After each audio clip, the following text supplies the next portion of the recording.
Great. Hi, welcome. This is Shamtoli Huck. I'm the editor and attorney with Law at the Margins. Law at the Margins is an innovative collaboration between activists, organizers, and media folks. I urge you to check it out at lawatthemargins.com. Today, I'm going to take a back seat, and I'm excited to welcome a group of veteran journalists and media professionals to talk to us about storytelling and mobile journalism, and particularly with an emphasis on how do we get the stories of marginalized communities, those whose stories who are not told in mainstream media, lifted up and disseminated out. And so for that, I'm going to bring back to the foreground Albert Garcia, who is Law at the Margins senior interactive producer. He's always been behind the scenes, but as a media professional, this is his domain and this is his wheelhouse. So I'm going to hand it over to him to introduce to you all our excellent group of panelists that will speak to us. And then I'm going to fade out and learn from these amazing folks spanning from LA, Seattle, and even from Moscow, Russia, and Miami, Albert. So take it away. Thanks a lot, Shamtoli. It's great to have everyone over here. Again, this discussion today is about empowering communities through stories and through mobile journalism, and we have here a great panel of folks who can really talk about the issue really well. We have here, first we have Eric Ortiz. Eric is CEO of, he's a journalist and an innovator with 2 decades in the digital media, and he's the founder and CEO of Evrybit, which is an all-in-one app for mobile storytelling. And so we have Eric here as well. We have also Sarika Mehta. Sarika has been, after a decade of working in social service with linguistic minorities around the United States, she eventually found her place in journalism, and she specializes in issues concerning race, disability, and intersectionality. So I'm glad to have Sarita here as well. And also Sarita is also a mom and a working journalist, and she balances those things very, very well. We also have here from Russia, we have Amy Ferris, who's a British American journalist who's currently in Moscow, and she reports for the foreign policy. And she previously she was previously based in Kabul in Afghanistan for 2 years as a senior correspondent for Reuters. In 2013, she was awarded a John S. Knight Journalism Fellowship in Stanford. I think, Eric, you also did one also as well. And so we're really lucky to have her on board. This is live TV. We're also going to be having joining us at some point as well. We'll also be having Ernesto Arce, and Ernesto is an award-winning journalist from LA, and he currently serves as the news producer and the LA bureau chief for KPFK. So that's all the people that we have here. I'm gonna see there's a little bit of background noise. I'm gonna ask the panelists if somebody can, if all you guys can mute your mics. And hopefully it's not my mic that's having the issue. And so let's see if we can all kind of have that discussion today. Okay, great.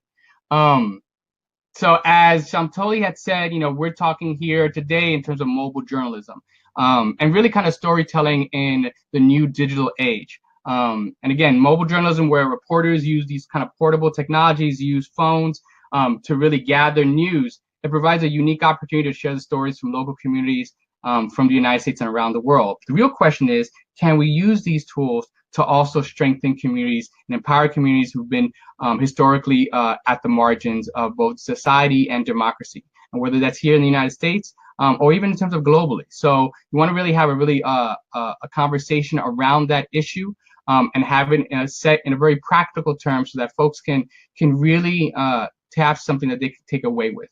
In terms of discussion. There's about a dozen people who have joined us in from different parts of the world. So we encourage you to get involved in the chat feature. My colleague Shamtoli Huck is going to be moderating in some ways the chat there. Please, any kind of questions, there'll be a Q&A part of it, and I'll be introducing every speaker. As every speaker speaks, I'll be introducing them. We want to open up the discussion today, and just to kind of get a sense of the context of where this conversation around mobile journalism is having, especially around issues of civic engagement. And so As Shamtoli said, my name is Albert Garcia. I am a senior news producer here at Law at the Margins. I'm also a communication strategist for a number of different social justice organizations based here in Miami, Florida. That's where I call home.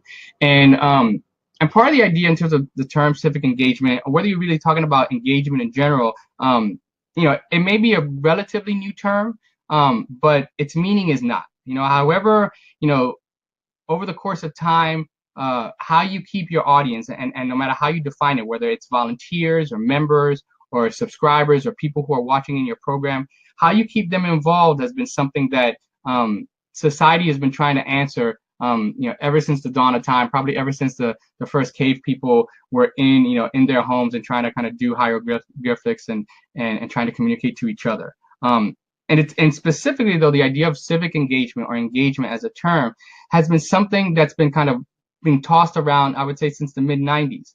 And really at a time where people were really trying to engage in the concept of community. And so you had in the 90s, it's kind of the end of at least the formal first phase of the civil rights movement. You also have this burgeoning new technology called the internet. And as this is going on, you also have around there a lot of academic conversations, both in journalism and in terms of in society in general. You have the publishing of Robert Putnam's Bowling Alone, which kind of set forth this conversation around civic infrastructure and social capital, and how the ties that bind communities together and the social fabric that had been binding communities together, that had been kind of waning. And what do we do in terms of that kind of life?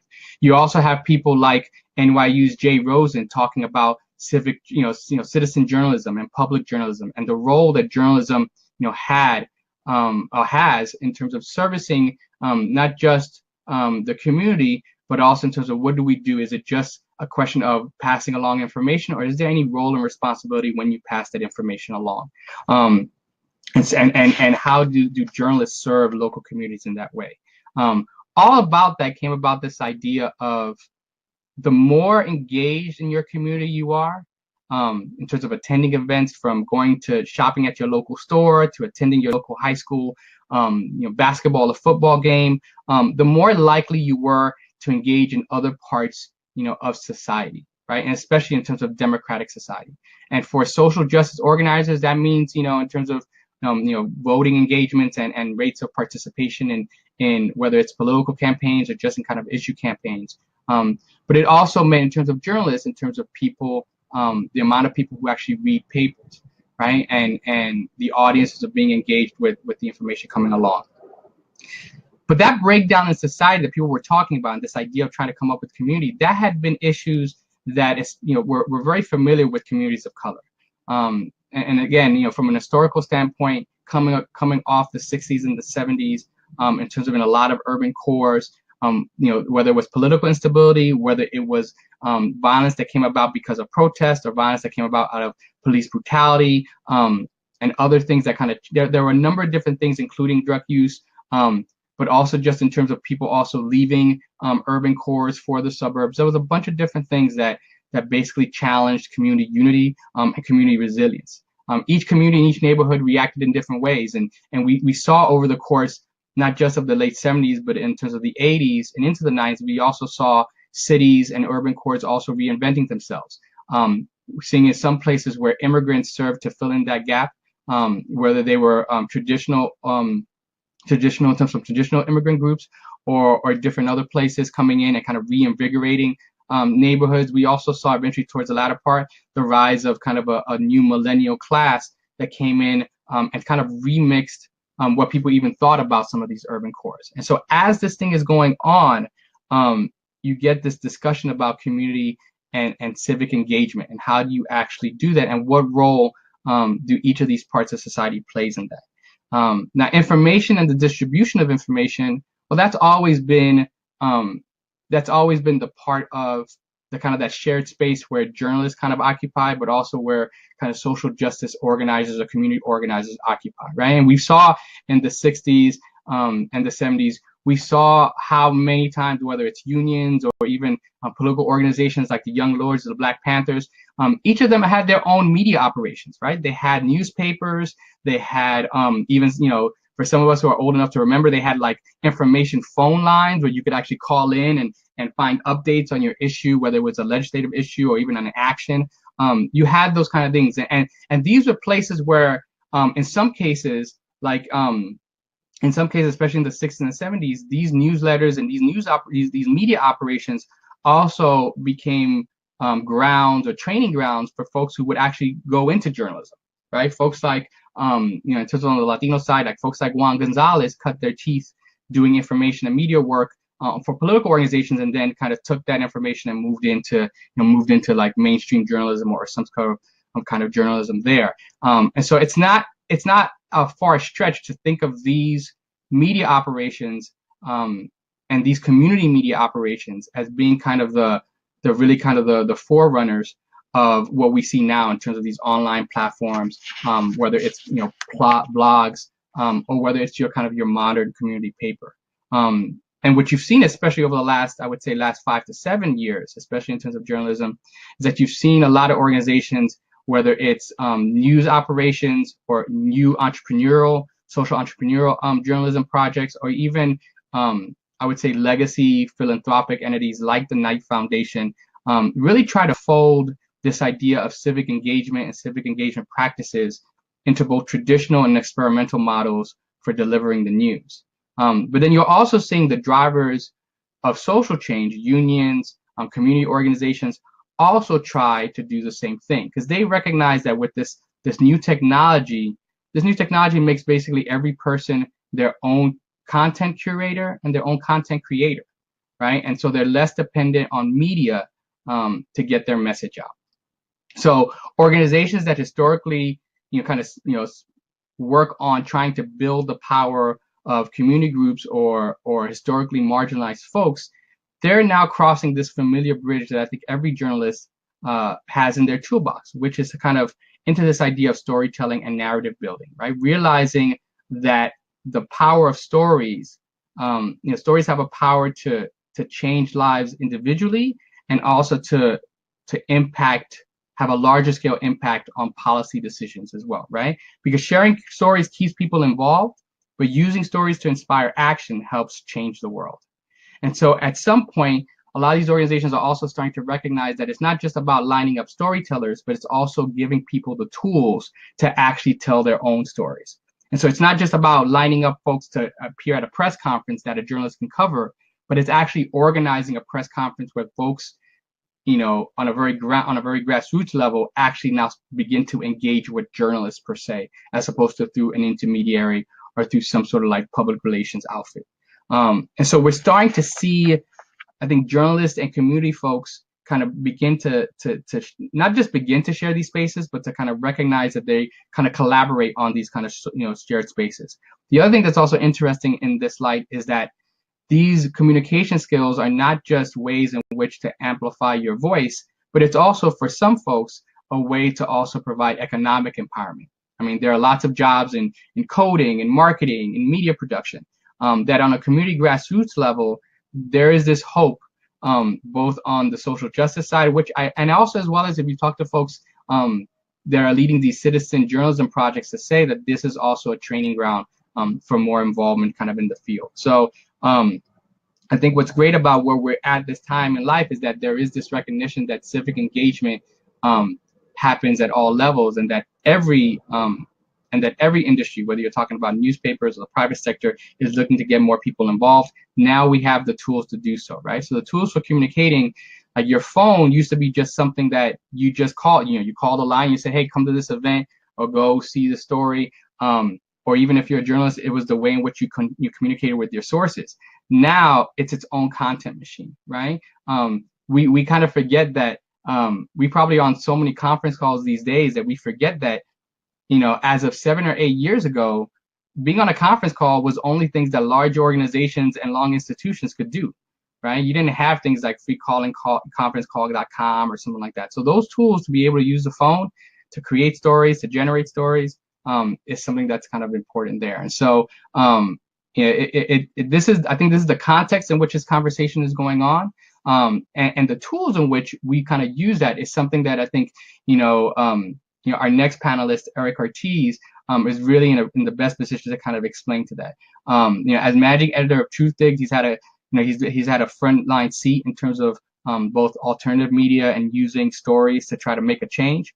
And also as a CEO and founder CEO of Evrybit, he's really trying to use these tools that may be available to every person, use those tools and kind of focus it and funnel it to a way for folks to do. So I'm going to introduce my next panelist, Eric Ortiz. And Eric, if you can kind of lead us into that part of the conversation about, what are the new mobile models, for what we call in nowadays still community journalism. And if you could turn on your mic. Thank you, Albert, for that introduction and for the background on community journalism and civic engagement. Right now is a very critical time for media and really democracy in America and just state of the world. And media, the Association Society, the ASNE, it's American Society of Newspaper Editors. They put out a diversity survey every year, and this year the numbers were depressing about how diverse newsrooms are. 16% of newsrooms have people of color in them, and this was a survey that was conducted. They talked to about 600 newspapers and a little more than 60 online outlets, and from that survey, 16% of newsrooms are people of color, and compared to American society, there are 40% of America is people of color. So there's a big disconnect between who is doing the reporting of the news and telling the stories and the communities that they're telling those stories about. The newsrooms do not mirror the communities, and this is a big problem. So what is the solution?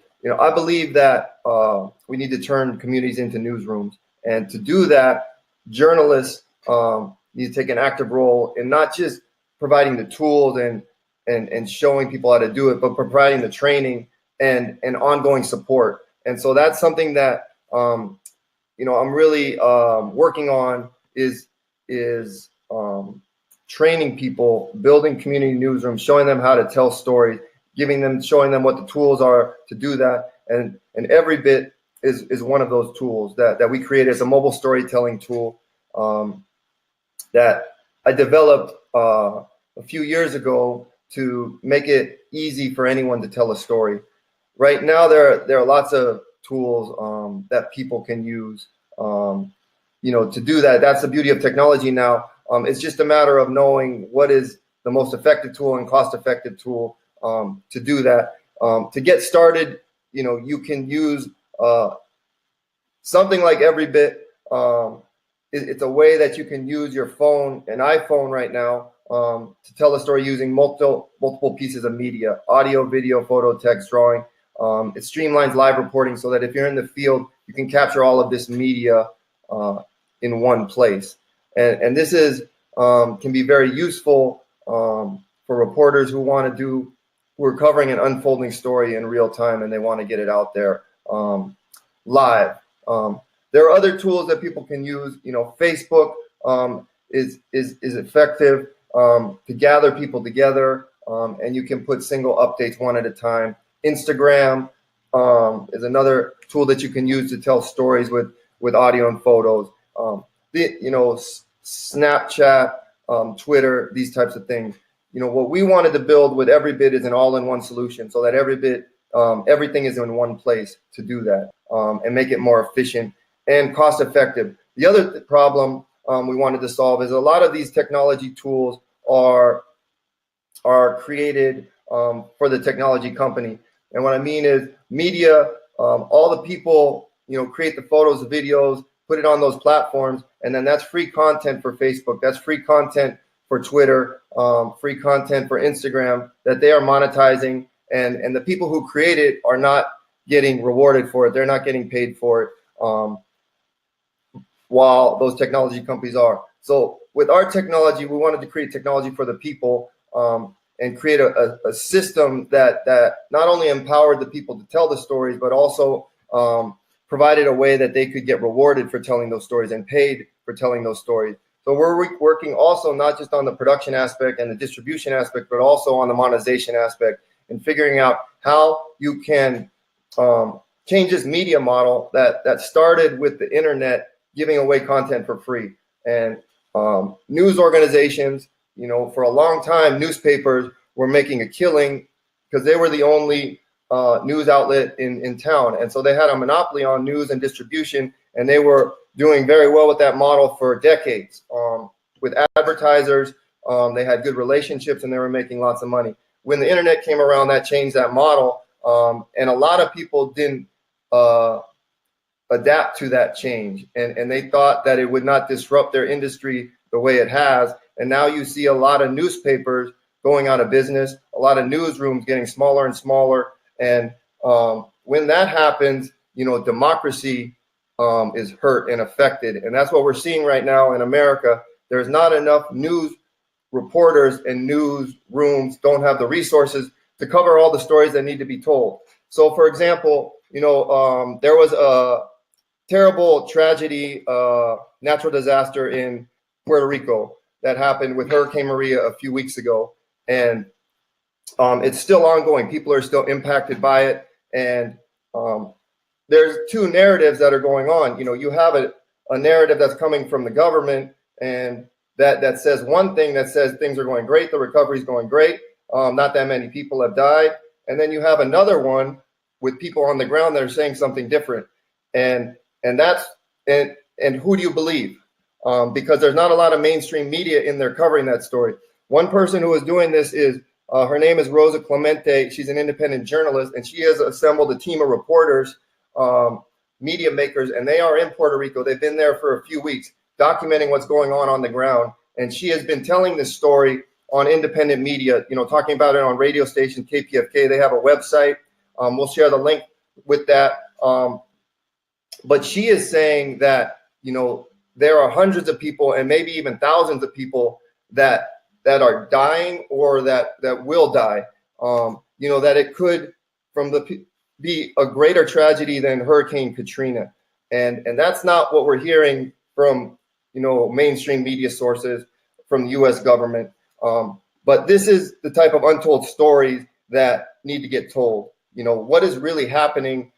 She has photos and videos and showing what's really documenting, you know, a human crisis, you know, tragedy on the ground. And this is just one example. It's a very extreme example, but there's a lot of stories that are like this in communities around the United States and the world, but specifically in the United States, a lot of marginalized communities whose stories are not being told.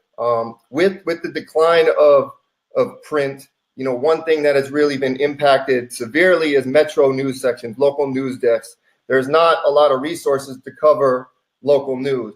I live in Los Angeles, and Los Angeles Times used to have a very robust, you know, dynamic metro news section. Now it's really just a handful of people covering communities. So they cannot cover every community in Los Angeles. So Inglewood, you know, does not have, you know, name a community, East Los Angeles, Boyle Heights, Inglewood, all these small communities with people of color do not have news resources. Those stories are not being told. The only time that they're told is if they parachute in for, you know, a big sensationalized crime story or something, you know, negative happens. But there's a lot of good stories happening, a lot of heroes in these communities doing good work that deserve, you know, to have their voices heard, that deserve to have their stories told and amplified. There's also bad things going on in these communities. You know, in local government, there's corruption, you know, all these types of things too that need to be covered, because when people are not covering these things, then people, you know, take liberties and get away with things. Journalists, the job of a journalist is to, you know, afflict the comfortable and comfort the afflicted. And it's really to do muckraking. It's to report things that people don't want reported, to shine light on places on, you know, where the darkness, and that's not happening right now to the extent it needs to. And that's what we want to do, you know, is change that model, create a new model that empowers the people so that they can be the primary reporters and documenters what's happening in their communities. Because I believe that change is going to happen from the ground up. It's going to start in local communities and neighborhoods and people coming together to change the world. You change your local community, and then you can change make change on a regional level. Then you can make change on a state level. Then you can make change on a national level, and then that national change can impact the world and change the world. So it's not going to come from the top down. It's going to come from the bottom up. And so there's a lot of great groups working on these problems, but they're all very, siloed right now. That's how, Law at the Margins, for example, doing great work, but we want to amplify that. I came in contact with Shamtoli a few weeks ago for a story I was working on for Truth Dig about on faith, justice, and activism. And so that's how, this webinar came together, that we connected.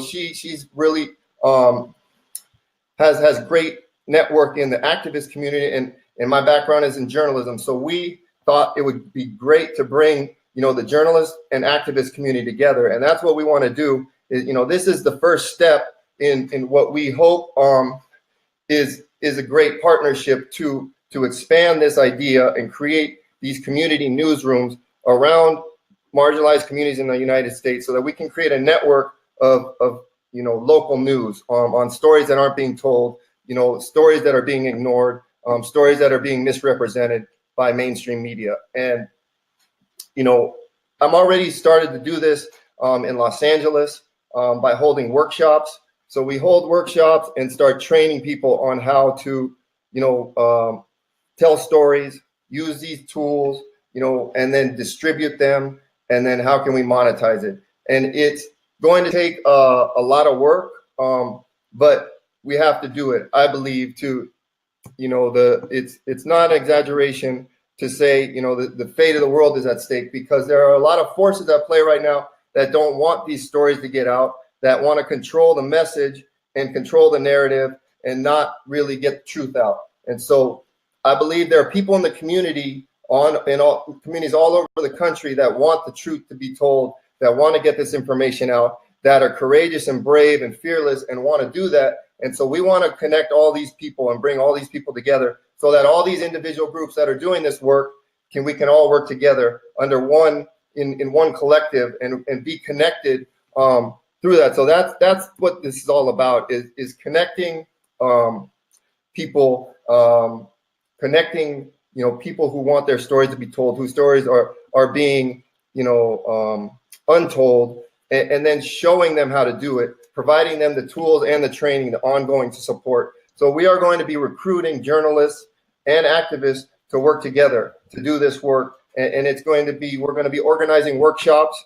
They may be digital, they may be in person. They're going to be a combination of both. And then figuring out, showing people how to tell the stories, and then also, what goes into, a story, what is the fundamentals of a story, the who, what, why, where, when, how. That's what's missing in our world today, is what on the ground reporting from these communities. The way the media works right now, you have, one story gets put out there, and then 100 outlets echo and parrot that headline, and you just get the same story told over and over again. And a lot of those stories are coming from, sources that function more like PR agencies. They just want to put out the narrative, and then everyone takes it and runs with it. There's not a lot of investigation going on anymore. And so we want to change that. We have to change it. There are outlets that are doing some of this, but it's not enough.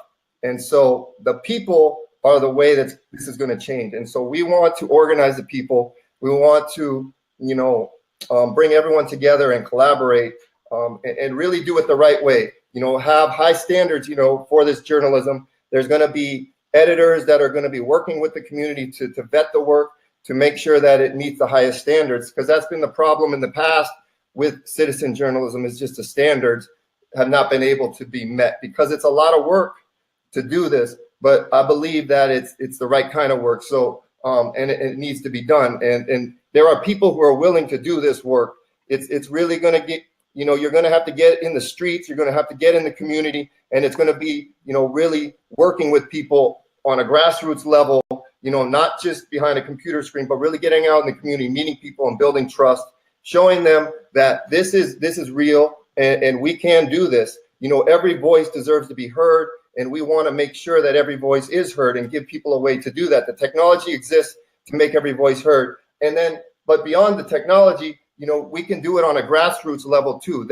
You can go back to the old school way of using print, and we have to combine this new media technology and old media. And how can we bring this together? Because say, that the powers that control the internet and these types of things, they shut it off, or they figure out a way, because this is what they're working to do. They're working on ways to shut down the internet. If they don't like the message that media companies are putting out, then they're going to slow down net neutrality. It's an issue that they're trying to change right now, and basically it's to silence dissent. If you're not part of the official narrative, then they're putting algorithms and technologies in play to make it so that people cannot access certain information. So we have to think about, well, what are ways around that? How can if they take away the technology, then we have to use print, and we have to go old school, the way they did it. So we're going to be thinking about all these things. The technology is great, and it enables a lot of things that could be done and connects people in a way that wasn't possible before. But we also have to think about, well, what if there is no technology? How can we still get these stories told and shared? And so if you need to, well, then you can just print it out and you can hand out pamphlets the way they did, back in the 1700s, with Thomas Paine and that sort of thing. But this is the idea, and this is the model that we want to do is create community newsrooms. It's going to be mobile focused because everyone has a phone right now, and that phone is very powerful. It can be a camera, a video recorder, or audio recorder, and it can be a publishing tool as well. And with the Evrybit app, our idea is to really take that phone to the next level and put a system in place that can do it all in one place. But this is the beginning of something that we want to turn into a huge news network. Something like a C-SPAN for the people or a CNN for the people. It's an idea where we are having communities, document what's happening on the ground, and not just and then connecting all of those communities so that it's not siloed the way it is right now. We want to bring it all together, and so I think my time is up, but I thank you. I'll answer any questions, and I'll send my email out so that if you have any questions, want to follow up, or want to set up a workshop or anything like that, please get in touch with me. Thank you. Thanks a lot. Thanks a lot, Eric. I think you said a lot of things in there, and I think one of the things that's also important to also note is that Evrybit is a tool, it's an app, and obviously it's how people use that. It's how people use the technology that they have, and towards what end, right? And at the end of the day, you can have a very, very powerful technology, but if you don't know how to tell the story, then it's hard. No matter what technology you have, then no one's going to necessarily listen to it. So I'm going to see if I could queue up here. I know we've been having some technical issues with Ernesto. Ernesto, can you turn on your mic? Are you with us still? Ernesto Arce, who's the news producer and also the LA bureau chief for KPFK. How you doing, Ernesto? And so, Ernesto, if you could just tell us just a little bit about in terms of following up on what Eric said.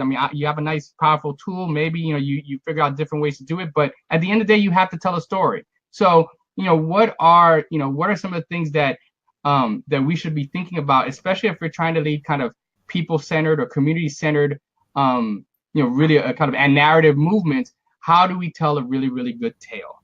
How do we do that?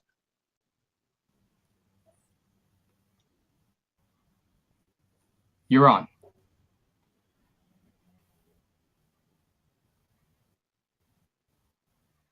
Ernesto, can you hear us?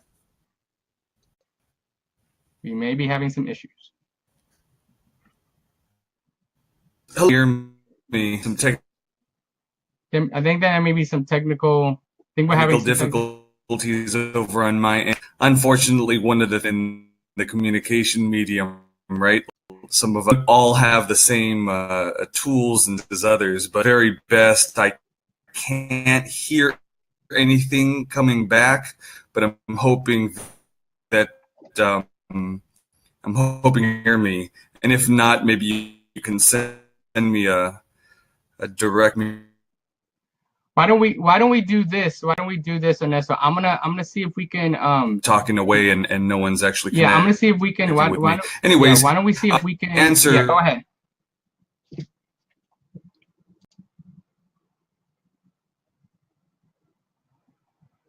All right, Ernesto, we're having a little bit of trouble in terms of I'm gonna see if we can try to reconnect you. We can try to reconnect you. In the meantime, maybe if we can get Sarika, who's a producer and storyteller, and she's the head of she founded Intersections Radio. If you could just tell us a little bit about kind of following on what in some ways what we've all been talking about in terms of narratives and community storytelling. How do we go about amplifying the voices of what some people would say the voiceless, right? Or how do we get those stories that are important? How do we get them back up on the air? Sure, and then hopefully we'll get Ernesto back. So, well, thank you for inviting me to this. Like Albert said, I'm the founder and producer and host of Intersections Radio, which is a podcast that the tagline is where we geek out on all things intersectionality, which I think makes it like double geeky in the end. This was born out of the idea, like Albert was saying in the introduction, I have a lot of experience working with linguistic minorities. I used to be a bilingual ed teacher, I was a researcher, and now I am a sign language interpreter. And being a South Asian American sign language interpreter, there are two of us that I know of in the United States. There might be four, but I know of two of us. So we're not too many. There are more than two deaf South Asian Americans in the United States. The deaf community is hugely diverse, obviously, but unfortunately the field of interpreting is not. So when you are interpreting somebody's tale, somebody's story, whatever the issue is, and the whole point of the field is to be as authentic to their voices, but we ourselves, like how honest and how authentic can we be? So this podcast was born out of the idea that we're barely starting to scratch the surface in discussing issues, primarily at the intersection of race and disability, of ethnicity and disability, but I try to cast the net pretty wide.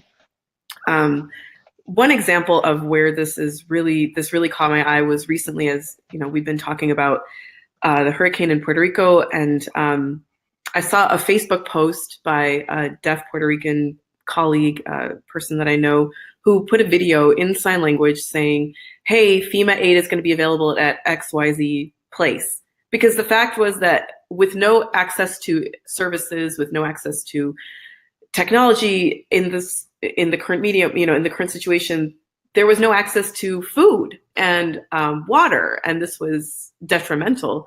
So it is extremely important that we have authenticity and access to content, to journalism, to stories, and that's how I've been thinking about this issue of distribution. So as I was saying, I am very passionate about making radio and podcasts and this very audio-centric medium accessible to more populations than just people who can hear it, people who geek out on podcasts. I want this content to be available to everybody. So that means access to content and authenticity to the storyteller. My podcasts, I include transcripts. I don't transcribe them myself because it's a bit taxing on my wrists. So I have a friend who does that for me, and I pay that resource. There are paid services. Just recently, people have offered this as a free service because they really believe in the project. If I'm interviewing deaf people for my story, I happen to have the language of American Sign Language as a tool that I can use, which is really great. So we'll do the interview over video, over Skype, and I'll record that video. There's I have been very simple with using just a screen recording tool on a MacBook, but there are other ways to do this as well. And then at the end of it, I'll edit the movie, or I'll edit the video in iMovie, which is not the best way to do it. It's very tedious, but it's free. Final Cut Pro is a very popular option, but it's about $300. And be inclusive. So that is really important. YouTube captions are accessible. Similarly, when posting these podcasts, posting stories, posting images on social media or on your websites or whatever the case is, include image descriptions, again, for those who can't really access the image itself. It's just making it more inclusive. And so, like I said, I'm very passionate about bringing deaf stories to radio, deaf narratives, particularly deaf stories from people of color. That makes the issue of people who may or may not be comfortable using their actual voice on the air or on a microphone an interesting issue. So I typically have somebody else doing a voiceover. So let me back up for a second. If I'm doing a story with a deaf person, often I just end up doing it in sign language. So that means that their component needs a voiceover so that people can hear the story. It can be transcribed, and I will usually include video components of the story on my website. The voiceover component is tricky because this is a community who has traditionally been misrepresented, been treated very poorly in media, and does not trust media. So, or it's very like, well, just put up with it kind of, and that's not really fair. When somebody's giving us their story, that's kind of an honor, and we should respect that. And they're trusting us. That's a really big component. They're trusting us with this. So when we're doing a voiceover, I aim to find somebody who can identify as closely as possible with this person. It's not that simple, and it takes more time. The timeline of filing a story is extended, and it has to be for there to be an authentic tale being told. So that might mean that, for example, I did a story when I was in India a couple of years ago. I did a story about deaf people in India who were mobilizing to rally, to put it really vaguely, so I don't go into great detail about it, a government decision that would directly affect their lives. And you can learn more about it online. And I don't want to lose time. The point being that there was no interpreter available for this interview. What happened was, I put my voice in the mic to ask the questions, then I asked the questions in American Sign Language. One of the interviewees happened to understand American Sign Language, and he would interpret it into Indian Sign Language for his spouse. And then they would use their voices to tell the story on my microphone in English. So it was a lot at once. And then at the end of it all, I had this wonderful story, but unfortunately, a lot of what they were telling, what I have a wealth of experience working with deaf people, I can understand the accent a little bit better. Whereas I think most people, if they just tuned into the radio and they heard the story, it would be more difficult. They would have to really listen hard, and maybe they wouldn't listen at all. And it was so hard for them to just put their voices, and I felt really guilty about having to turn down the voice and put a voice over. So I was very adamant that whoever does the voice has to at least sound something like their community. So thankfully I was able to find, hearing people to do the voices that actually matched their identifiers. They were from the same community in India, the same religion, the same city, about the same age, same kind of positions in life, with the exception of one couple being deaf and the other couple being hearing. And I think that was really important, instead of just getting any given person who was available in the newsroom, because the whole point was that we are trying to amplify these voices for people who don't traditionally trust media, and particularly not radio or podcast. I think the same thing goes for any language that you work in. I mean, I think our audience itself are probably, I assume that there are many languages represented. So if you have these tools, you have these amazing tools to go within your own communities and find stories to give to the greater public. And it's imperative. I think it's fair that they can give the stories in their native languages, as long as we have a really good translated text, interpreted text for this. For that point, I reach out to other interpreters, and they've been really wonderful about offering pro bono services to look at how I've translated, an interview, and how does it match the person's intent? Is it authentic? And that the last step, I will actually turn it back to the original interviewee and say, are you happy with this? Does this represent you?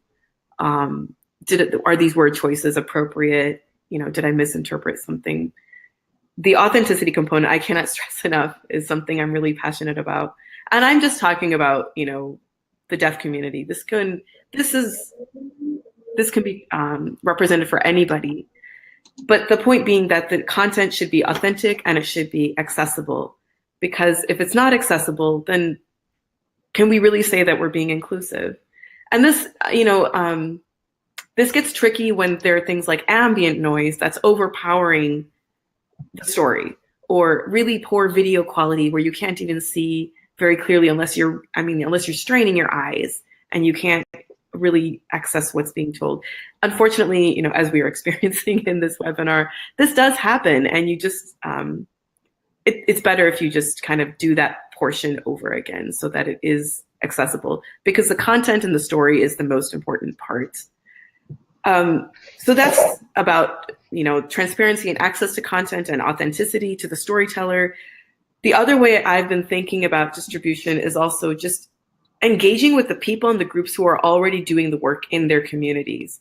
And if we're talking about disability, there are some outstanding people. I'm going to just say right now, Alice Wong, who's in the Bay Area. She's based in the Bay Area. She's a disability justice activist. She has a website called Disability Visibility Project. And I will develop a handout for everyone to see at the end. Disability Visibility Project, and now has a podcast arm. So she herself has a disability, and she interviews a lot of other leaders in the community who have disabilities. And the conversations that they have, because they have this shared experience, are very powerful, very raw and honest and authentic. And they are archived in with StoryCorps. And it's very powerful to see when you can report from your own community, or if you're like myself on the outside. I'm not a person who identifies with a disability, and to be included in this community, again, you have to play your role very carefully. But the more we can use really social media to our advantage, this is a community that has done it very powerfully. So Alice is also a part of a group that calls themselves #CryptTheVote, because people with disability are the largest minority, and they're trying to mobilize their political power.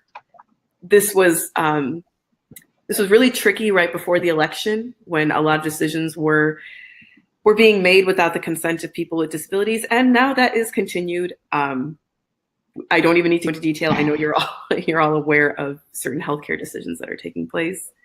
If you go on Twitter and if you look up #CryptTheVote and Disability Visibility Project, what's happening is these are communities, maybe they cannot access going to protests because they're not accessible.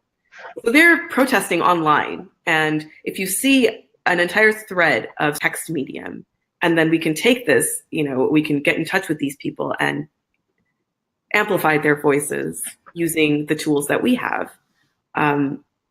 And it's like Eric and Albert were saying, this is making journalism more inclusive and not just for show. I know, just as an aside, given the work that I do, oftentimes people will ask me, oh, hey, do you want to interpret this event?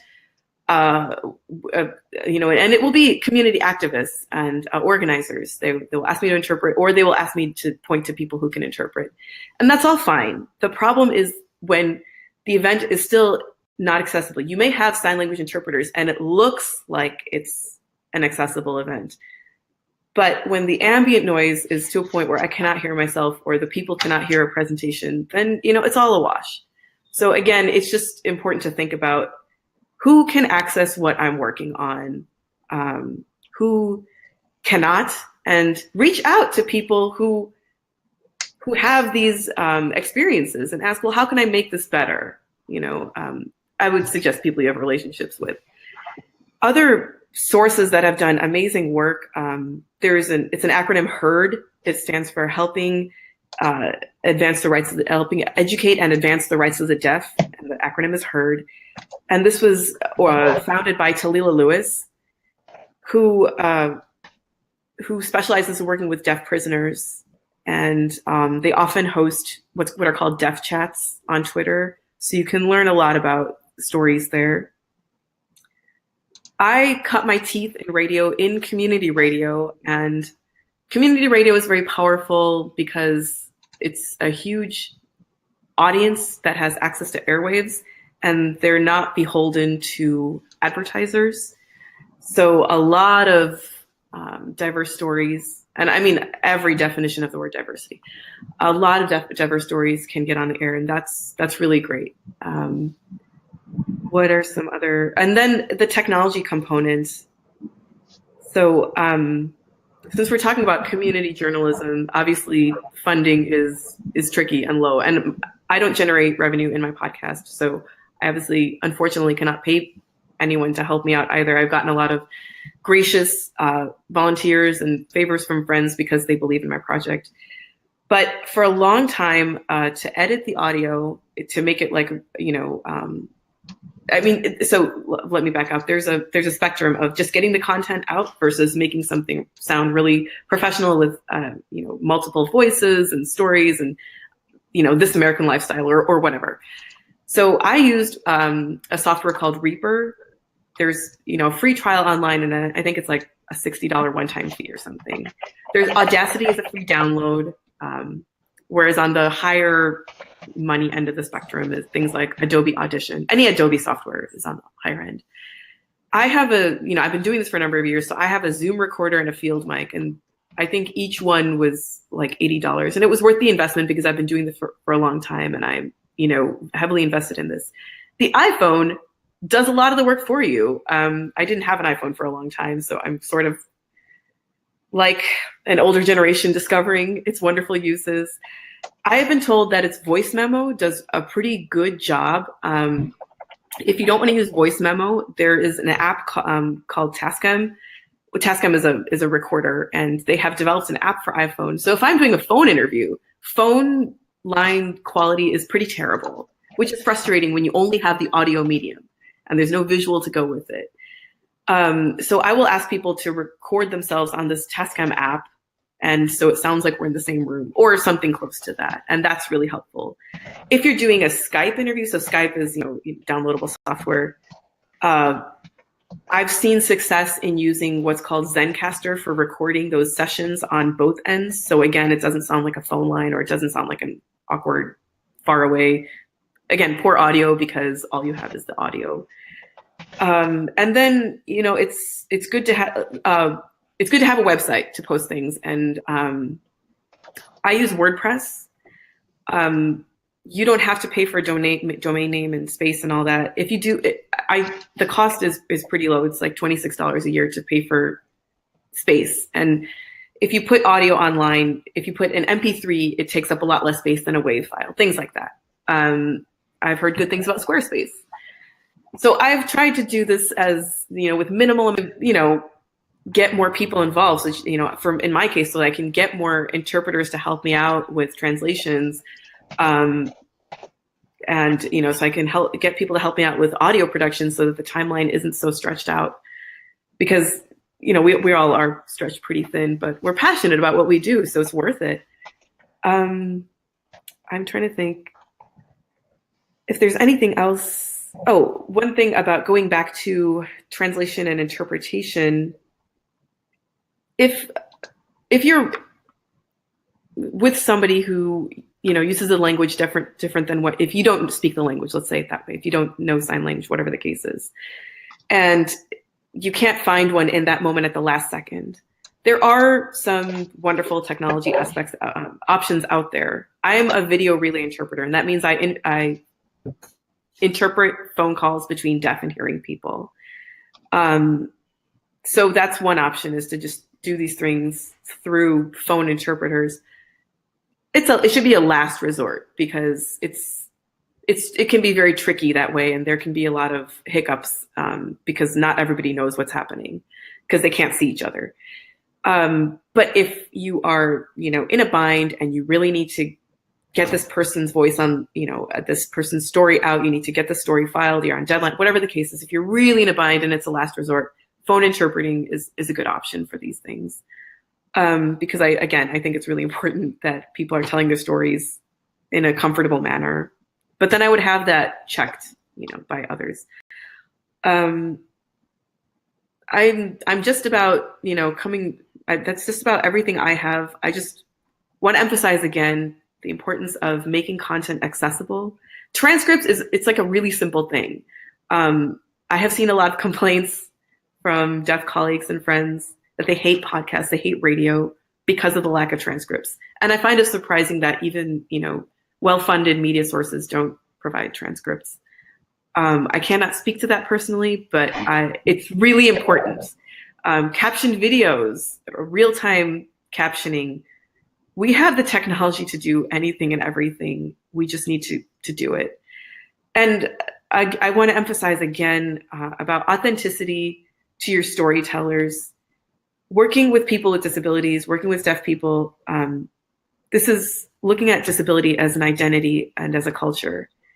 So it's really important when you're putting your stories together that you are not portraying people as either tragedy porn or inspiration porn. And these are real terms. It's sort of like, wow, it's so inspirational that you've lived your life as a poor person. I mean, that is a really insulting thing to say. And it's, inaccurate. So why would we put this on somebody else? It's like that. I think that's just about everything that I have. I kept it under. Well, I think you brought up a lot of really great points that sometimes, again, I think you can put to other parts of any kind of either historical or current kind of minority, right? In terms of being, a lot of times we give lip service to inclusivity, but we kind of only go on a first level and don't kind of go deep. And part of the reason why we sometimes do that is because we don't have the people who are actually being directly affected sometimes at the table making those kind of decisions, right? And I think that you speak to that, Sarika, when you talk about like, well, how do you do it? How do you fold those things in? And these ideas of inclusivity, and it's not just authenticity for authenticity's sake, right? Right. It's really trying to make sure that you're presenting the story as the story is supposed to be presented, right?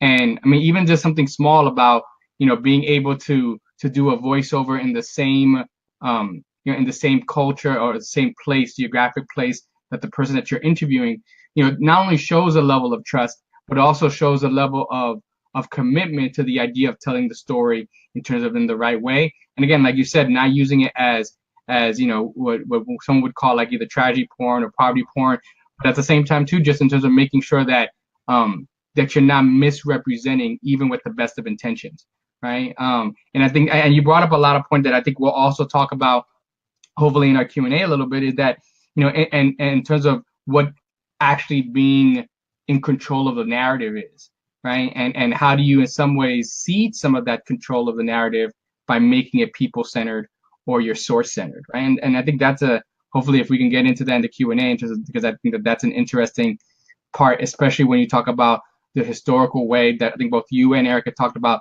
the historical way that media has used its sources, right? And sometimes not to the best, right? Communities are sometimes fearful of the media for very good reasons, because there is sometimes a track record of mistrust that perhaps as journalists you may not have created, but you certainly are stepping into, right? So that's something, whether we're talking about the disability community or we're talking about in terms of across lines of race and ethnicity and class, I mean, these are all things I think are a way to think about.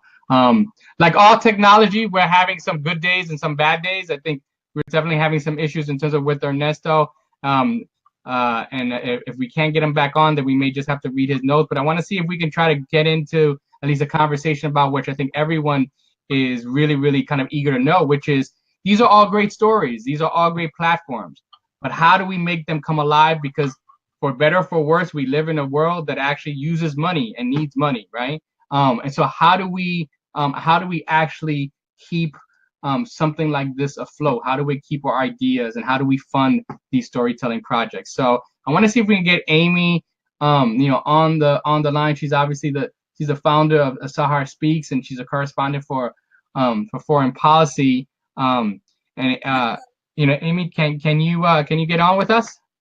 Yes, can you hear me? There's something wrong with my video, so I think I'm just gonna have to do voice. You are coming in loud and clear, and so let's have you on while it lasts. Okay, fantastic. Yes, thank you so much for having me on. Yeah, and apologies to everyone about the video. I am in Russia and it keeps going on and off, so I don't know what that's about, but I know Russia is a hot topic in the United States at the moment and the internet, so you can all draw your conclusions on what exactly is happening. Great. I mean, yeah, so I'm just going to begin by talking about Sahar Speaks a tiny bit. So this is a project, a program, which I founded after doing a fellowship at Stanford along with Eric. We were in the same year together, a journalism fellowship at the John S. Knight Fellowship Program. And after that, I set out looking for funding for it, and miraculously, or not so miraculously, it worked. But it was a very, very long road. So I'm going to be talking a little bit about that. So Sahar Speaks was set up in reaction to my disappointment and also alarm and shock that there was not a single Afghan female journalist working for any of the English language international press in Kabul when I was living there. That may sound not that strange, but it was very strange and a glaring omission considering that I was there at the height of the US-led war. There was literally billions, maybe trillions of dollars coming into the country from the West, mostly the United States. And a great emphasis on this funding was put on empowering women. So I found it deeply ironic and also sad that there were no women represented in the international media landscape. I was at Reuters at the time. I tried to hire women, Afghan women, and it's worth saying that there were plenty and are plenty of Afghan female journalists there. So it was not an issue that they didn't exist. It wasn't an issue that they were small in number. It was just a bigger issue, which is that people didn't seem to want to hire them. I found out there were various reasons for this.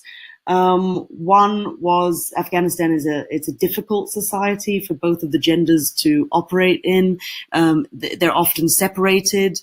So it was harder to put women in a newsroom with men, editors, and who I'd like to say were almost exclusively foreign, so non-Afghan, Western, usually male, white bosses and bureau chiefs and editors chose not to kind of take the extra step and hire these women because it involved perhaps more money, more training, more time, and also a pervasive atmosphere of sexism, which is all over Afghanistan, and quite frankly also happens in our own media as well, as we're now, as we have been discussing, and also as we're now seeing come out with the recent Harvey Weinstein scandal. I've seen a lot of journalist organizations beginning to look internally as well and address their own sexism problems.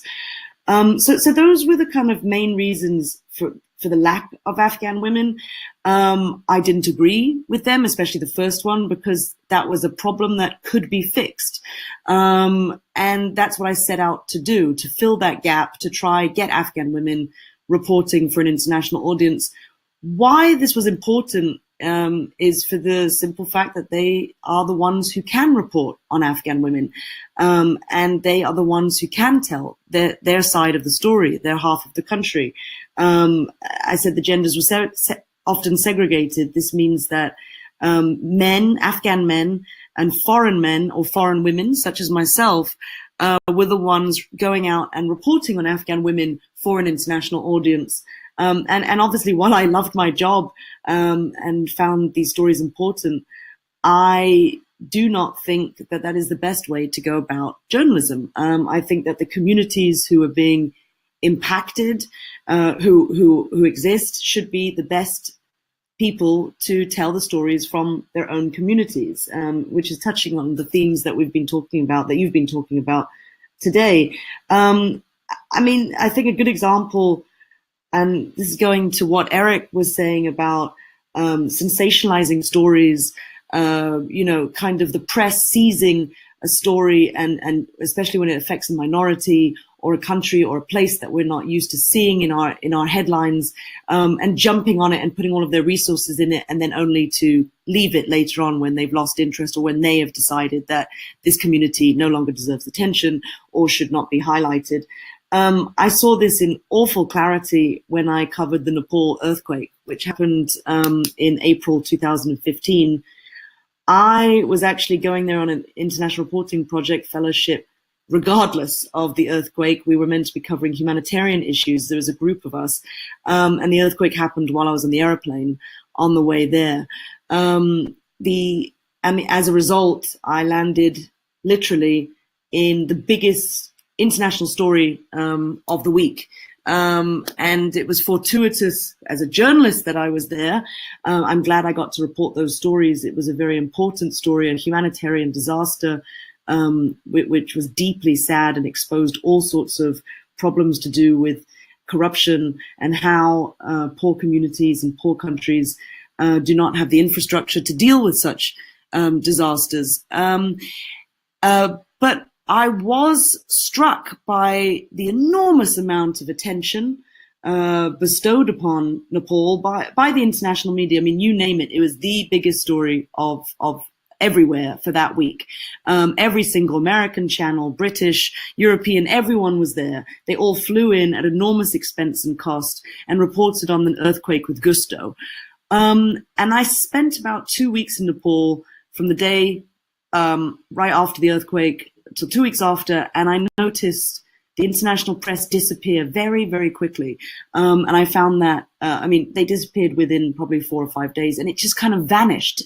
And it was like seeing this kind of cloud of dust, who were all these big, you know, all the journalists around the world descending on this place and then vanishing a few days later, leaving the Nepalese to clean up their mess on their own and not getting any attention from the international media. So anyway, sorry, I'm going on here a bit, but that is an example which I think always comes back to me when I am thinking about how important it is to fund journalism projects which address communities and places in the world that would not usually get our due attention.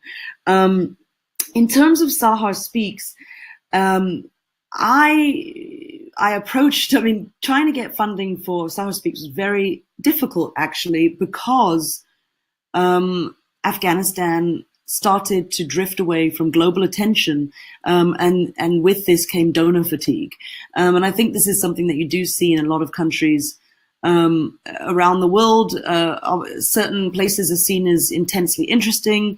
We're seeing it now with Syria, which is great. There's a lot of funding for stories coming out of there. But then older conflicts which have been in the headlines for a long time, like Afghanistan, like Palestine, are not getting the same attention that they would before, when they were considered more, you know, quote unquote sexy, to use a term of our industry. I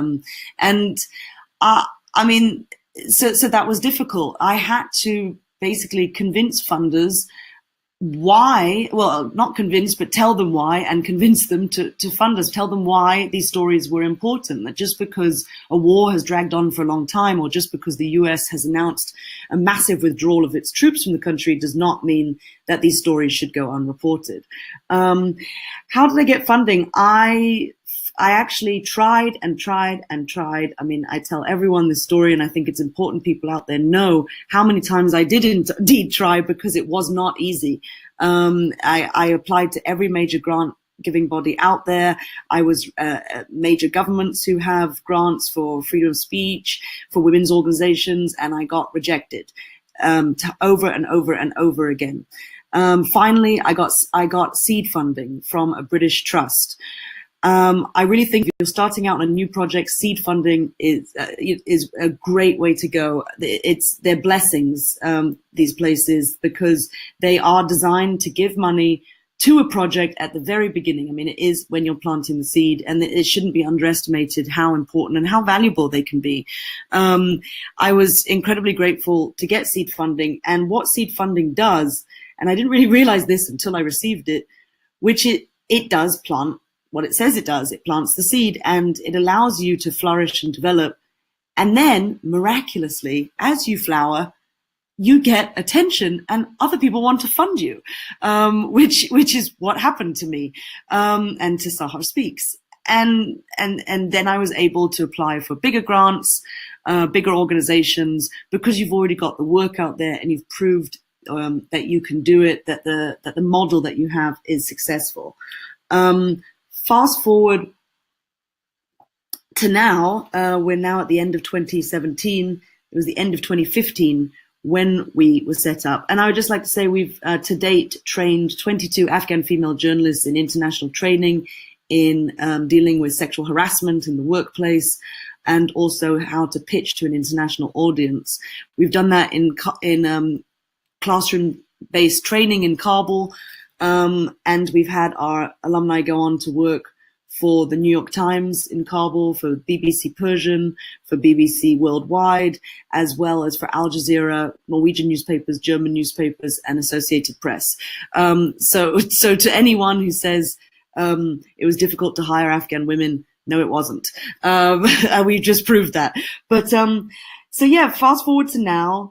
And things are getting different. The journalism model has also started to change.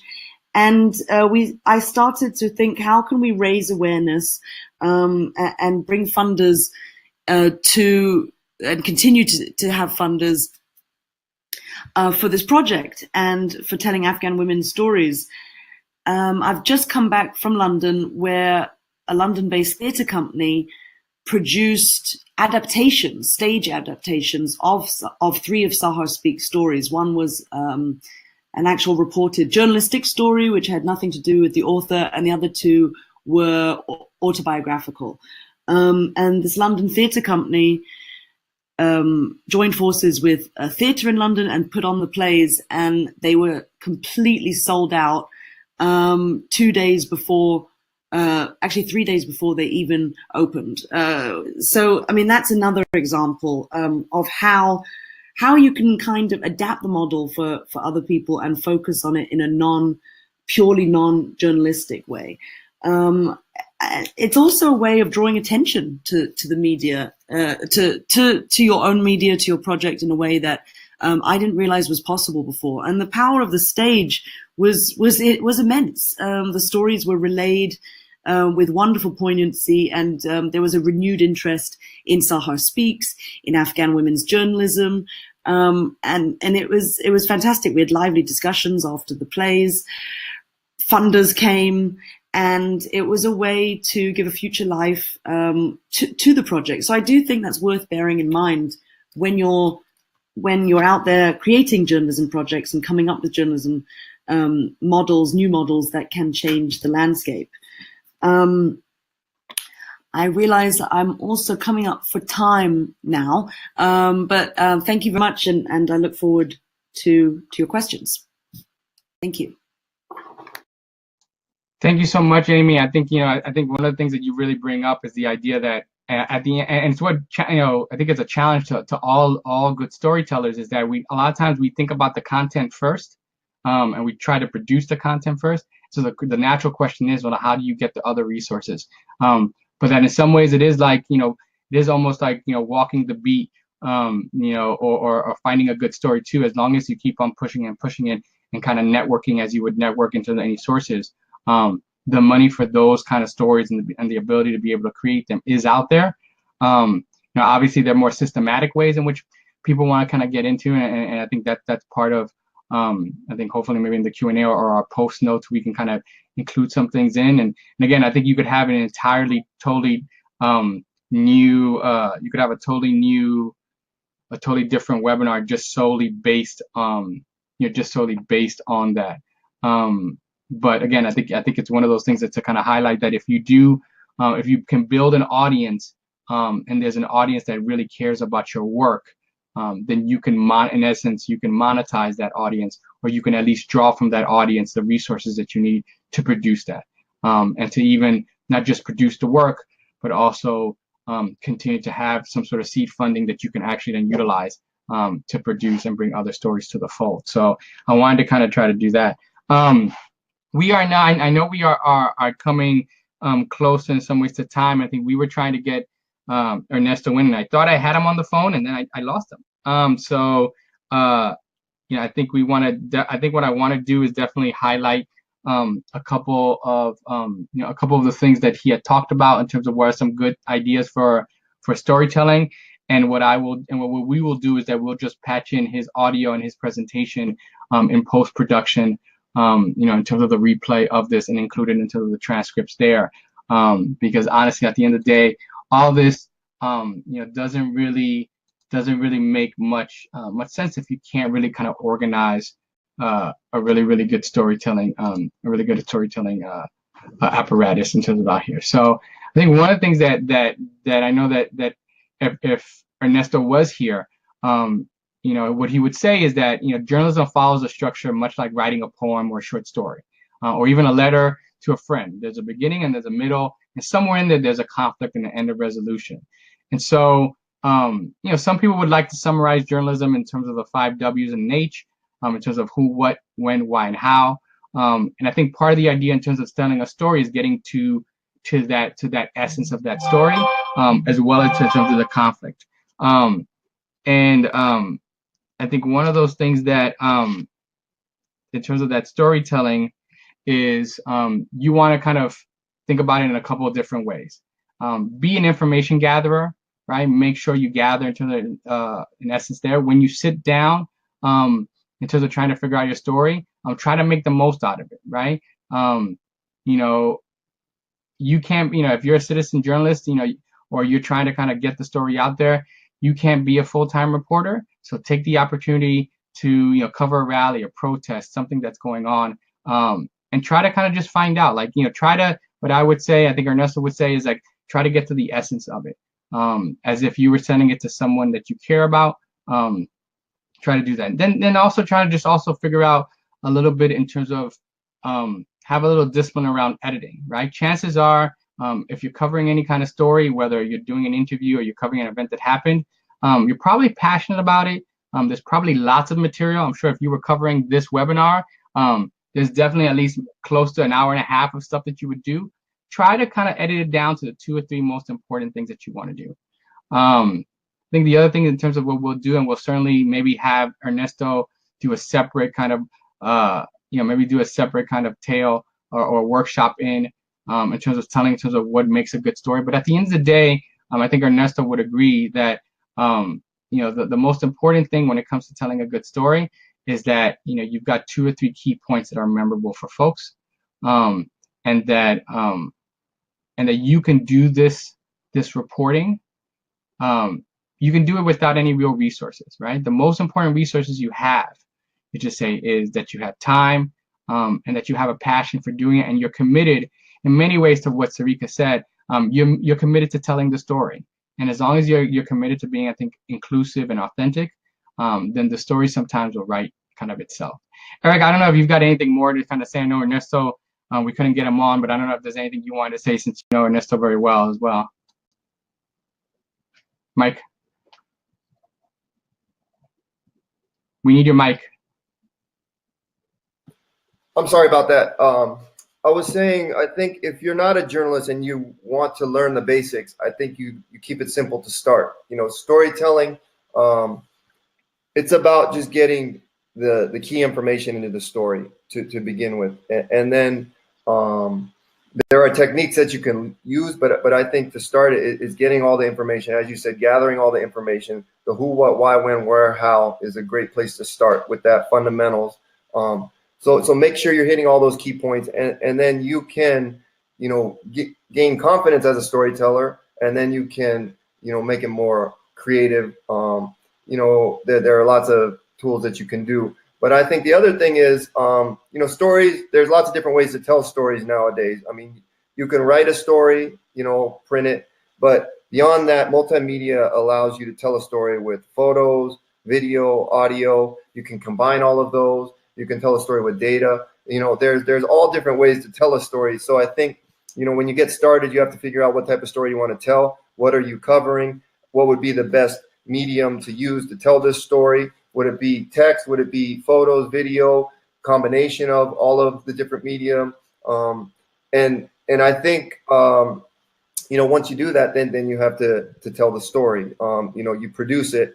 You can do that in real time, and then edit it as, you know, when you're done, or you can gather all your information, put it together afterwards, and produce it and clean it up. But I think the key is, you know, keep it simple. You know, you want to have, you know, high quality now. You know, you want to make sure you're accurate. All your information is accurate. That's, you know, a big problem nowadays is, you know, nobody with media, nobody knows who to trust. It's very hard to get trusted sources. And so that's the number one thing is, you know, take your time to make sure you get it right. Don't rush something out and get it wrong, because, you know, credibility can be lost, you know, that way. And credibility is crucial to build. That's what we want to do with these community newsrooms. That's been the problem in the past with citizen journalism, has been the quality. And so that's why we want to take that step to provide the necessary training and support, so that the quality is where it needs to be, that it's following, you know, journalistic standards and ethics and all of those rules. But that is what we want to do, to bring in professional journalists who can provide that training and support, so that, you know, people can be taught the right way to do it. And then once they are comfortable, then they can become teachers for the community. And then you can build this network of community journalists and reporters that can document what's going on, because that can have a very, you know, powerful impact. I wanted to. I know that we don't have a lot of time. I want to be cognizant of people's time. In terms of you know, questions that I think certainly is worth kind of coming up. I think one of the things I know that Sarika, you had mentioned was this idea of in some ways kind of like the power dynamics that now happens once you center the story on, or at least you have people who used to be sources, not just sources now, but also potential, I don't want to say competitors, but people who can create their own media in terms of that as well, right? And so I'm just curious, you know, as a journalist, when you're working with folks, you know, and again, Eric and anybody else, has the dynamics now changed? You know, now that you have either, like, especially if you're working with like community organizers or folks or people who might be, if you're depending on them for them sending you a video or something, or them sending you a photo, does that kind of change? Does that change the dynamics of either creating the story? Do they bring in more expectation now if they're also supplying you with like audio and video and those kind of things there? I'm just curious in terms of, you know, again, and sometimes in media, as in all things, there's a power dynamic in terms of you know, the power of reporters being able to filter a story that somehow has kind of been lessened a bit now that everyone has an ability to tell their story, or is it that way? So I'm just curious, and Sarika, if you could take a stab at that first, and anybody else. That's an interesting question. I think, unfortunately and sadly, the expectation is still that, I mean, I'll say generally the expectation is they'll not, like, from the community whose voices are being told by other people, the expectation is still very low. It's still very, they never get it right, so I don't trust media. Unfortunately, that's the case in my experience. I am lucky that, you know, I've cultivated these relationships, and in part because I have the language to say, you can trust me to get this right. And the way I approach my work is very transparent. I don't, you know, I didn't go to journalism school, so I don't know if that's how people do things or not. I have research background, and that's how we do it. You know, is this authentic? You know, is this representing everything that this person said? So I have to say, overall, there's still not much trust. So if they're providing me all this content, they, you know, I think that they still have low expectations because of what else they're seeing out there. It's like a pleasant surprise when it's right. Very sad as it is.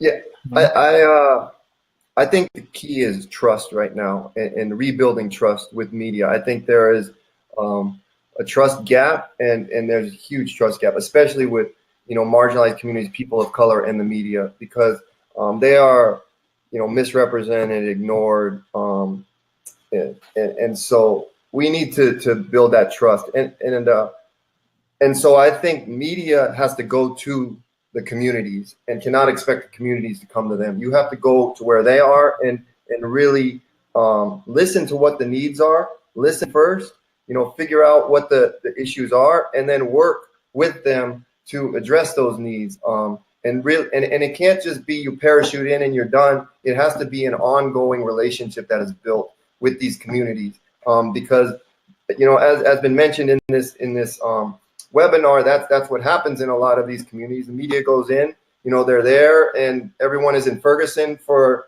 you know, a time, and then they're gone. But Ferguson is still there, and the issues are still there. But who's discussing them? Who's talking about them? It's kind of, well, you know, that's we're on to the new, you know, ratings, you know, extravaganza, whatever that is, because that's what media sadly has become. It's not really about finding the truth. It's become more entertainment and infotainment, and that's what's selling. That's what gets ratings. That's what gets clicks, and it's all about volume. And whoever gets the most volume gets the most ratings, makes the most money. And that's sad but true. That's the state of journalism right now, overall, and we need to change that model. And that's not going to happen overnight. Just like trust is not going to be rebuilt overnight. It's going to be an ongoing process.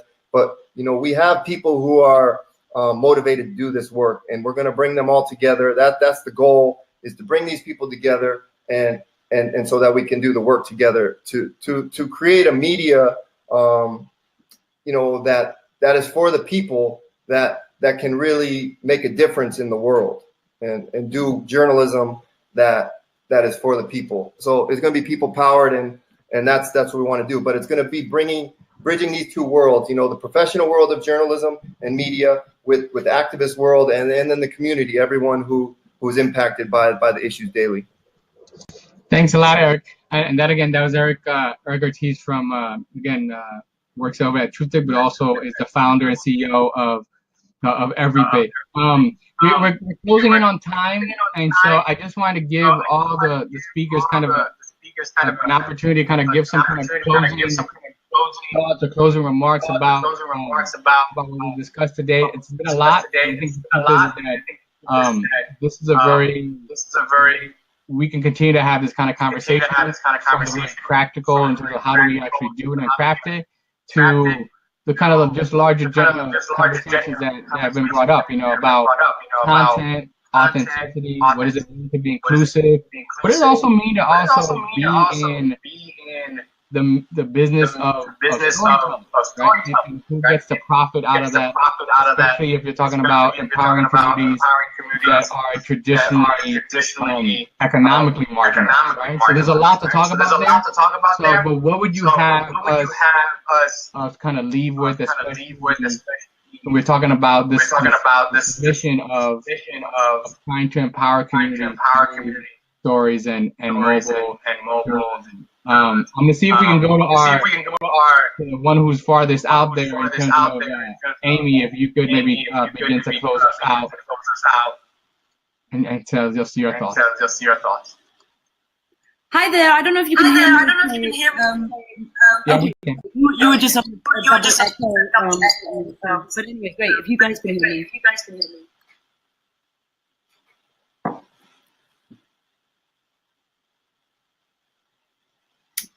Oh dear. Yep, we can hear you. Go ahead, Amy. Oh dear. Oh. I can't hear anything. Okay, we can hear you though, but you can't hear us. So maybe that's just that in of itself is a message. If we can get Amy, before we get Amy on, maybe Sarika, if you can kind of lead us on the path home. Okay, I'll just keep it quick. I just want to. Wow, everyone has an echo. I can't emphasize enough the importance of accessibility and authenticity. So And I think the best way to do it is developing relationships with the communities you want to report from, developing relationships with your sources and with the people, the stories you're telling. And use the free downloadable software and internet to your advantage, because there's a lot out there that we can do. I'm sorry. I can't. The double feedback. That's all I'll get out there. Thanks a lot. A lot. Okay.